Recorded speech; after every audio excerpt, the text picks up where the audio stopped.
Learning through play is a very well known and a widely accepted mantra for early years practitioners. Yet, research shows us that teachers are uncertain as to why children learn through play. How does this happen? How, how does a child learn through play?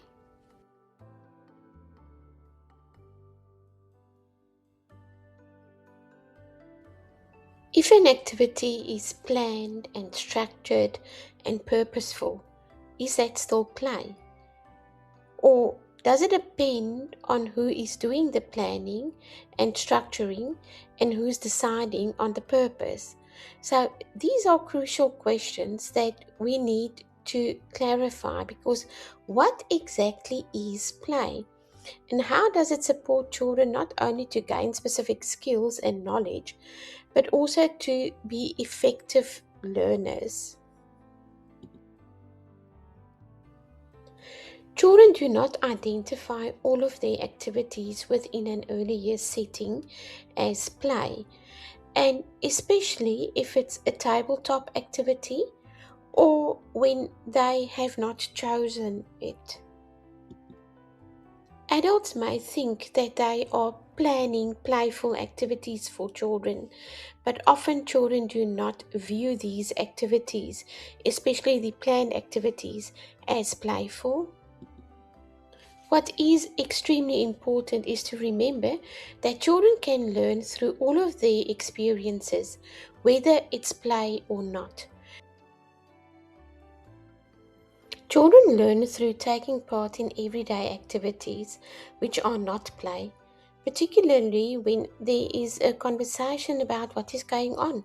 For example, riding in a trolley around the supermarket, that is not play, but it can be a very rich learning environment with a parent chatting to the child about choices and perhaps giving a task to the child like unpacking the trolley.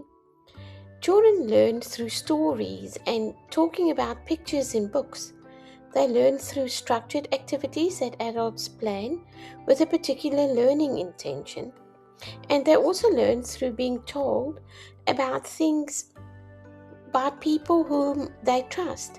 There are many things that children cannot learn through first hand experiences or through play. So let's think of how would they know how their mother is related to their grandmother, for example. That's not something that they will learn through a play experience.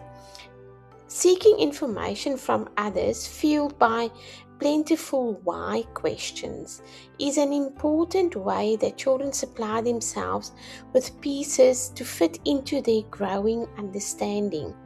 So, children also learn through directly being shown how to do things, which they can then go on to practice and experiment for themselves. Children then do not learn only through play, nor does playing always mean that children are learning. Play can be repetitive, with low levels of cognitive challenge and low levels of real involvement from the child. It can also be frustrating if a child lacks the skills to do what they have in mind and so abandon their goals. Even the social learning is in play is not always positive, as children can be isolated or unable to play cooperatively without support. So, skillful and sensitive adults are needed to make the most of the link between play and learning. Effective support for learning through play requires deep understanding of the processes, the motivations, and the nature of play and playfulness. So, play may be less of a particular behavior or activity and more a state of mind. As Jerome Bruner explained, the main characteristic of play for children and for adults is not its content, but its mode. Play is an approach to an action, not a form of activity. So, while play is one of the most powerful tools in a child's learning journey, building creativity, empathy, and problem solving in ways that feel effortless and joyful, it's just one piece of a much richer puzzle. Children are incredible learners in all kinds of moments. They watch us, they listen to us, they explore, and they are being guided by the people around them. So, if this video gave you a new way of thinking about how children grow and learn, don't forget to like, subscribe, and share it with someone who needs to hear it, because understanding how children learn is a first step to helping them thrive.